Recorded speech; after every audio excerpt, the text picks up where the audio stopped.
to know each other. How long did you join the Starscape team? Like how long ago? Yeah, how long ago?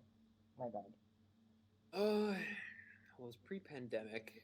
I'm gonna say ballpark 2.5 years, maybe coming close to three. All right. And what was your reason for joining the Starscape team? I like sci-fi, um, and I like to do art. So I uh, I decided that I would hedge my bet in with the Starscape team because I felt like a lot of things aligned creatively. I also like to write, and I noticed they didn't have much storytelling going on, so I figured I contribute whatever skills I could.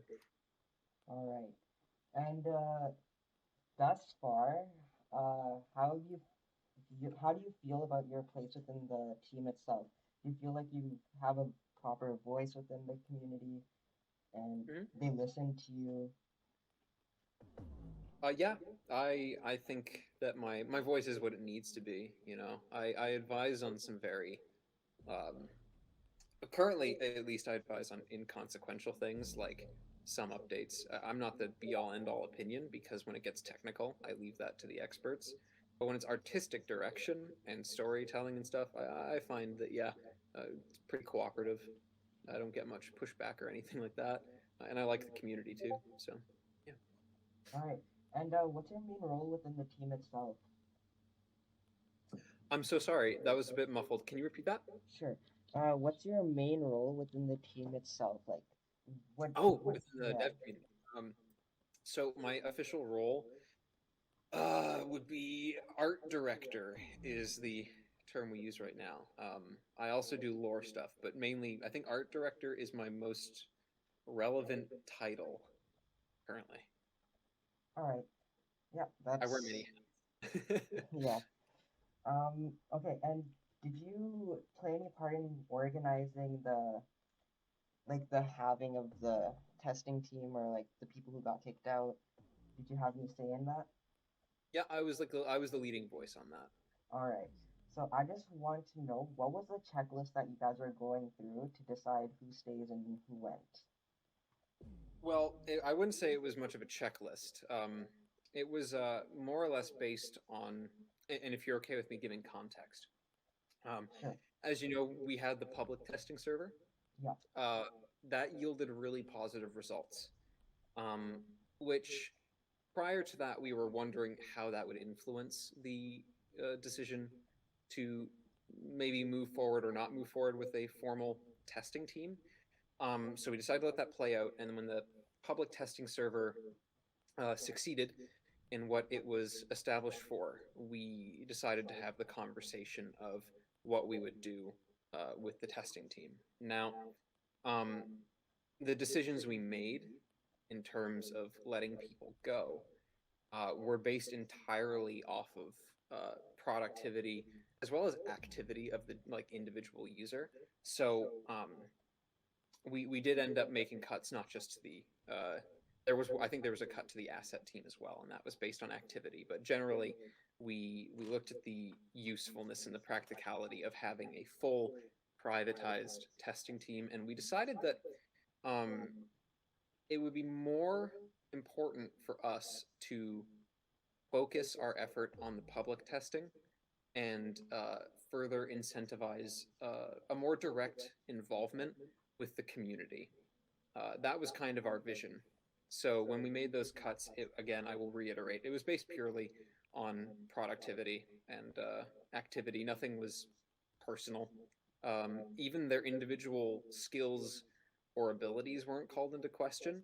A lot of them were extremely great at what they did, but we wanted to pick the best few to further lead and advise us on the public testing server. And I can speak to that as well if you would like on the individuals that we kept, uh, if you want. Uh, I don't want to get too personal because I don't want to like slam anybody or No, anything. not personal. I'm not going to name anybody.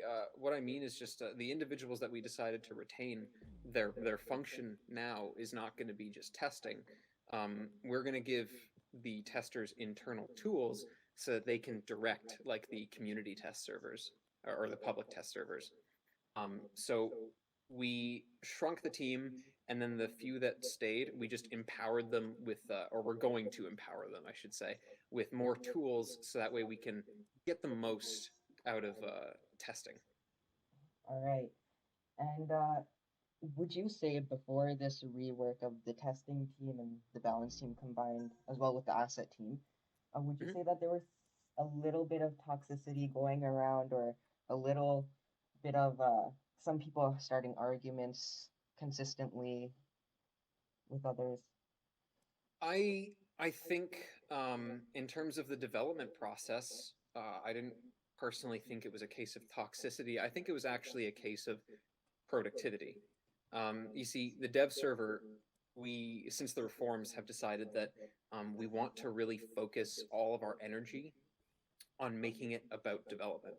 Um, so less about casual conversation, and having that kind of environment should be encouraged in the main server. So it's all part of an initiative to push people from the dev server back into the main community, so there isn't a separation between those two levels. Um, so I wouldn't cite any toxicity as being the reason for this. Absolutely not.